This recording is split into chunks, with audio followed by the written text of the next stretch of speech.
Coming up on Hoosier Sports Night, Indiana baseball followed up a weekend series victory by stumbling at home to Evansville. We'll give you the scoop. And we tell the story of the most recent Big Ten golf of the week. This is Hoosier Sports Night.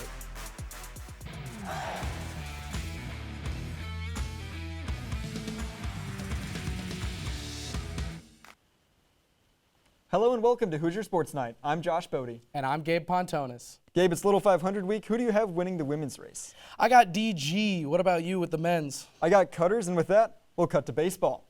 Indiana baseball took a break from Big Ten play on Tuesday, welcoming the Evansville Purple Aces to Bart Kaufman Field. Our Sam Brunsman has more on the game. After a Big Ten series win against Penn State this past weekend, the Indiana baseball team stepped away from Big Ten play, welcoming Evansville to Bart Kaufman Field.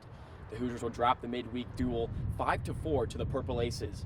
And offensively, the Hoosiers could not get the bats going as they were in a slump in the middle of the game, which led to lots of frustration from the team and from head coach Jeff Mercer. The middle innings where we have first and second and nobody out for 3 consecutive innings and don't follow a plan consistently offensively is very frustrating. That's my frustration. My frustration is to not be on fastball time and to be in between and take fastballs over the plate when teams are giving you an opportunity offensively to go, and you don't do those things, then you're not not good. Not good. I'm gonna be quiet, but not good. That's my frustration. For Mercer, the only positive takeaway was Indiana's pitching. The Hoosier Arms only allowed 4 hits on the night. Again, I'm not going to complain because they pitched their way through. We got outs. We had good enough defense. We gave up 5 runs, and to do that on a Tuesday, with where we've come from, we've gotten so much better on the mound. I am thrilled with our progression where we were a month ago. The Purple Aces caused more damage to Indiana's already hurting ranking in the RPI. Now 20-17 on the season, the Hoosiers now have a chance to bounce back in Big Ten play this weekend as they take a trip to Minneapolis to take on the Minnesota Golden Gophers. First pitch on Friday is slated for 7 p.m. For IU Sports Media, I'm Sam Brunsman. The Hoosiers return to action this weekend as they travel to Minneapolis to take on Minnesota, looking to win their 3rd straight Big Ten series. It was an important weekend for the men's tennis team as they went into 2 matches against Big Ten opponents. First up was Nebraska. The Hoosiers started with an early lead after earning a point with the sweep in the doubles matches. Then Facundo Yunus picked up another point for IU with a singles win in the number 2 spot. However, that would be all the scoring IU did against the Cornhuskers, as every other singles point went to Nebraska, and they lost the match. They came back, though, on Sunday with a vengeance for their senior day. The Hoosiers doubles came through again, putting up another doubles point going into singles play. The Hoosiers held the lead thanks to singles points from senior Jagger Saylor, sophomore Sam Landau, and Eunice. Wisconsin would forfeit, giving a 5-2 win for their senior day match. The Hoosiers will have a match this Friday at Northwestern and another at Illinois before starting postseason play next week. Coming off their first win against Notre Dame since 1999, Indiana softball hosted Purdue on Wednesday night. Indiana split a doubleheader against rival Purdue on Wednesday. In the first game, Indiana was able to score in a variety of different ways, whether it was by stealing home, bunting, or RBIs. Indiana was able to secure Game 1 5-1. In Game 2, Indiana and Purdue went back and forth, but the Boilermakers ended up coming out on top, winning 6-5. Coach Stanton said it was because they couldn't connect to execute the little things. Game 2, you want to be able to take advantage and get the double dip. And gosh, the freebie war, when you look at all the little things in a game, it was 11-3. And those are things like walks and wild pitches and errors and bad calls. All that goes into the freebie war. We were outscored in that category 11-3. So then your offense has got to outmatch that, and we didn't do that. Despite Indiana not being able to secure the comeback today like they were able to do in their last 2 games, they say the most important thing to do is move on. And, we can't let this deflate us or take the air out of us. But, man, you got to get wins when you can get them. And just when things, come off the weekend we came off of, get the win last night against Notre Dame. And I know it's a tough stretch, right? We're getting on the road tomorrow against Iowa. But we got to just stay in the moment. We got to compete our tails off. In Game 2, in the doubleheader against Purdue, Indiana failed to do the little things, which Coach Stanton says are going to be the most important things that they're going to have to improve and work on so that they can compete and play at the level that they expect of themselves. Oh, you're hungry for more. Like, I want to chase 40, right? We want to chase a top 4 seed in the Big Ten to get a bye. And so, hey, we're still going to chase that. Those goals are still ahead of us. I think we got, 10 regular season games left. We're sitting at 31 wins. Let's go win. Let's get another roll. Indiana will look to get back on track when they head to Iowa City this weekend for a 3-game series starting on Friday at 5 p.m. For IUSTV Sports, I'm Maggie Sullivan. The team will now travel to Iowa City this weekend, looking to win their 3rd straight Big Ten weekend series. Coming up after the break, we crown our Hoosier Highlight Athlete of the Week. And water polo went out west for 2 top 20 tilts. We'll give you the details. This is Hoosier Sports Night. You're watching IU Student Television. Welcome back to Hoosier Sports Night. Now joining us in studio for this week's Hoosier Highlight is our very own Ryan Rosenthal. Ryan? Thanks, guys. This week's Hoosier Highlight Athlete of the Week is IU softball player Taylor Minnick. The Bloomington native has been lighting it up in her 2024 campaign, posting a .369 average to go along with an astounding 40 runs batted in and 7 home runs on the season. However, coming into Sunday's contest against Minnesota, Minnick's home run count started at 5. She kicked off the game with a solo blast in the bottom of the first to give the Hoosiers a 1-0 lead, but she wasn't done yet. With the game tied 4-all in the bottom of the 7th inning, Taylor put a swing on it she will never forget. A walk-off homer by the junior superstar lifted the Hoosiers over the Golden Gophers 5-4. We'll see if the Hoosiers can carry that momentum as they head into the latter stage of the season. For IUSTV Sports, I'm Ryan Rosenthal. Back to you guys at the desk. With the golf season gearing up for postseason play, we take a look at a player whose college golf journey has been all but conventional. Despite his career being filled with ups, downs, and a transfer, this player hasn't given up on his golf dream. Our Graham Nash has more. With the transfer portal becoming more and more of a factor in collegiate athletics, it's important to remember 2 things. First, that the athletes are also students, and secondly, that there are many sports taking advantage of the portal outside of the dominant football and basketball worlds. Meet Noah Gillard, a redshirt senior from Greenwood, Indiana, who transferred to Indiana University after playing 2 years of college golf at the University of Illinois. I was lucky enough, when I entered the portal, Coach Mayer wanted me, and it was pretty easy choice to come here. I didn't really look anywhere else. Noah had the 3rd best scoring average on the team his first 2 years at IU, and has the 2nd best scoring average on the team this year, which includes a 2nd place finish at Indiana's home tournament just a week ago.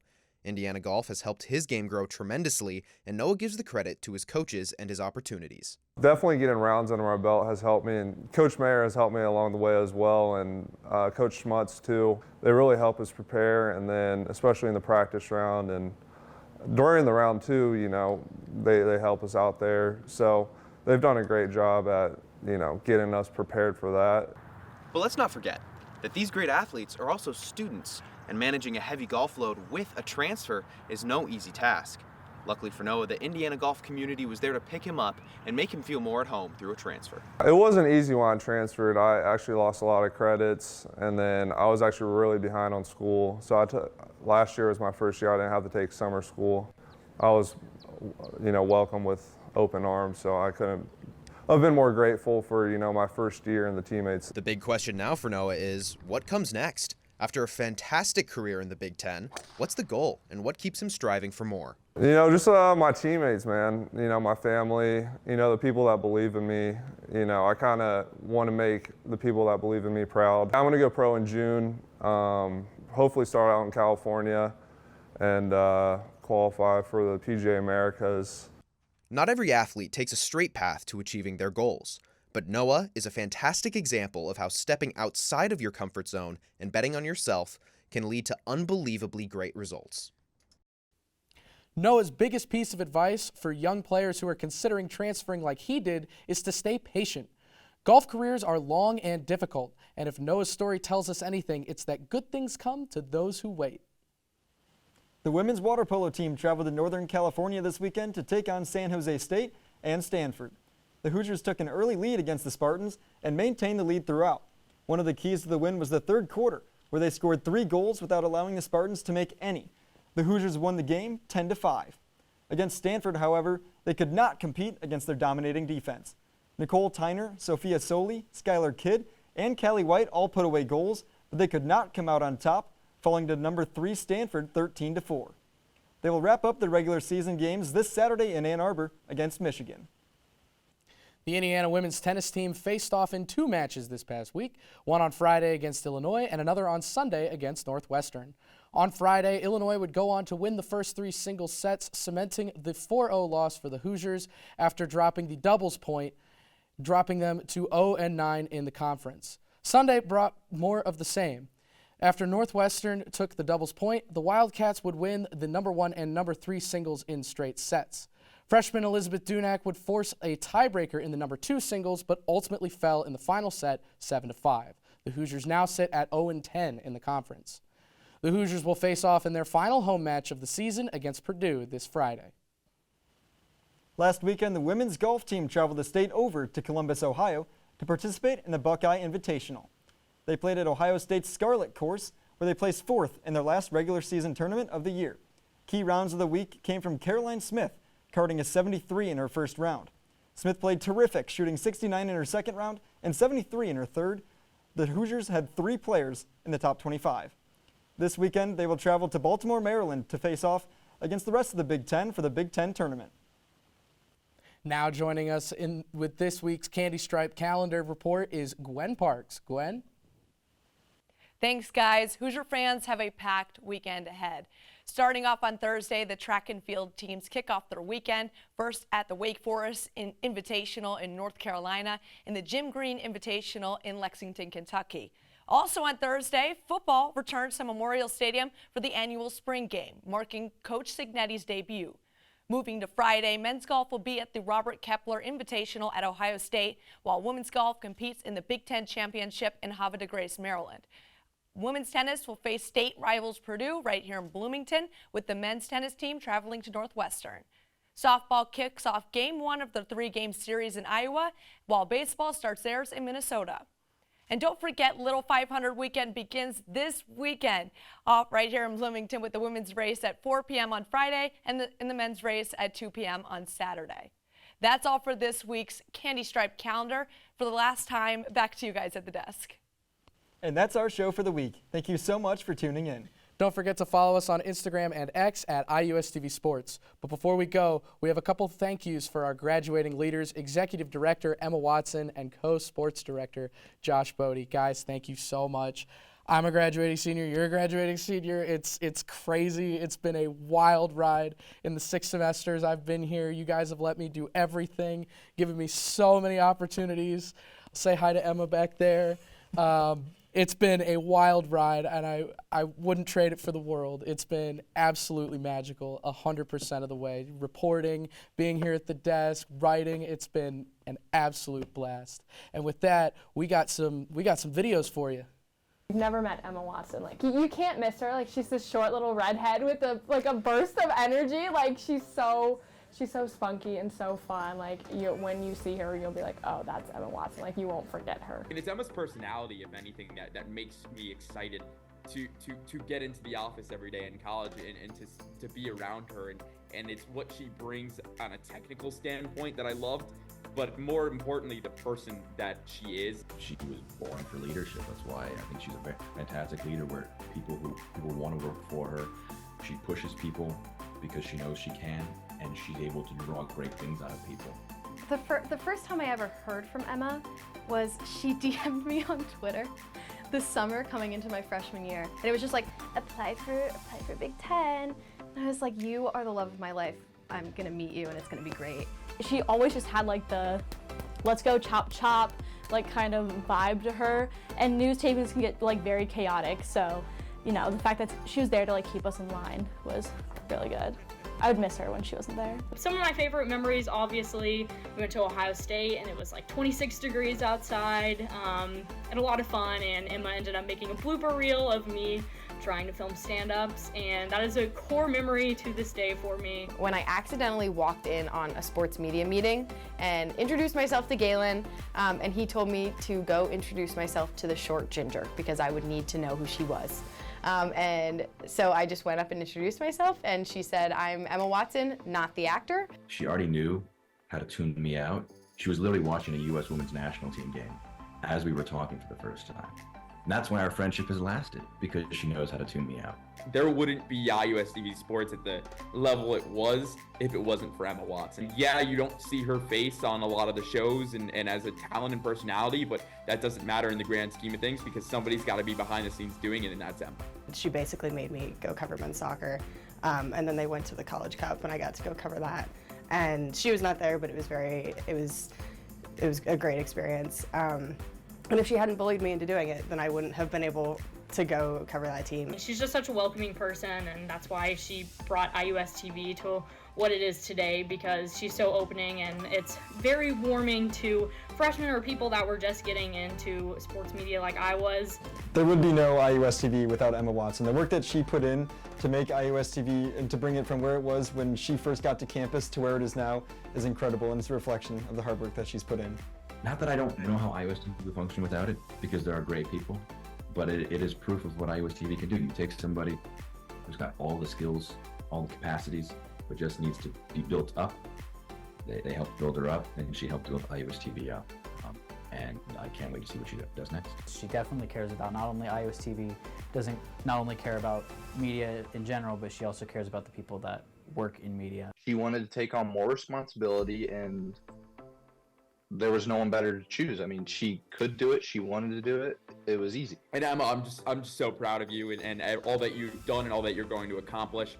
From that meeting to this day, you know, anytime that I talk about you, there's always a smile on my face. So I'm really happy for you, your journey, where you're going next, and what you've meant to me in my college experience. I'm proud of her,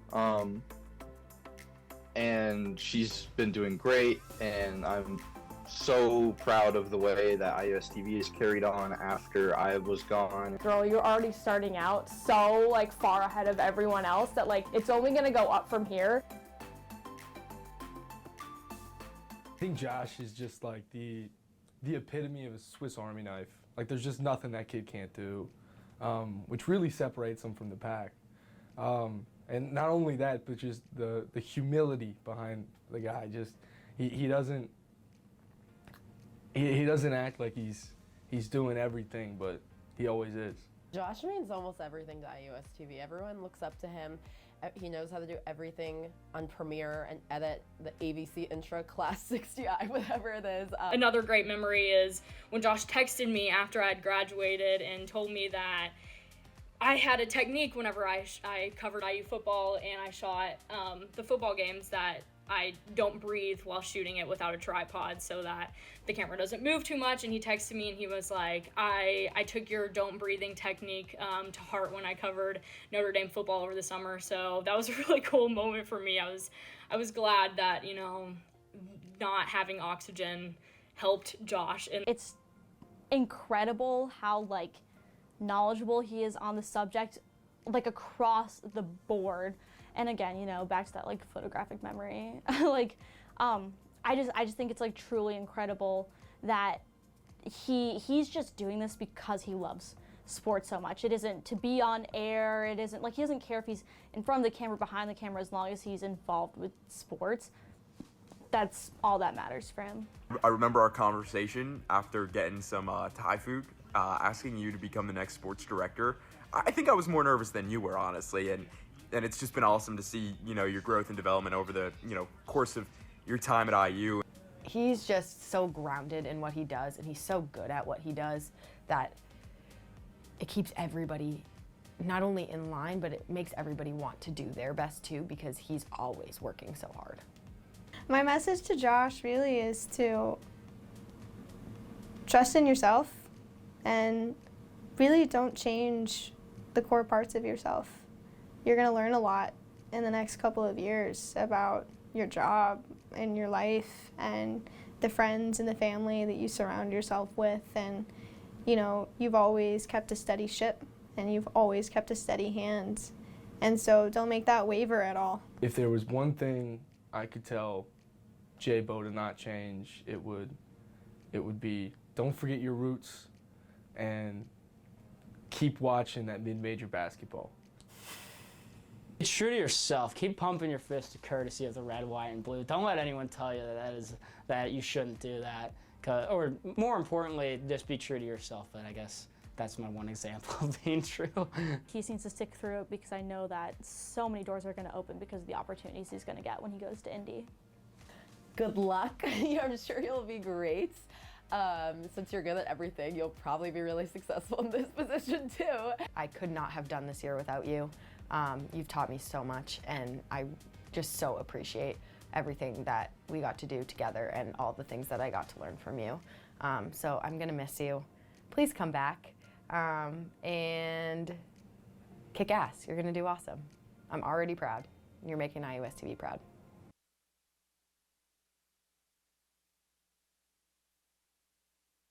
And with that, for our production crew behind us, I'm Gabe Pontonis. And I'm Josh Bodie. Huge thank you to Kelsey and Kara for the video. And since this is my last taping with IUSTV, I just want to say thank you to everyone in these past 4 years that have made this such an amazing organization. All of you is why it was always so fun to come to tapings on Wednesdays. I'm truly going to miss it so much, and I can't wait to see all the shows in the fall. So with that, we'll see you in August.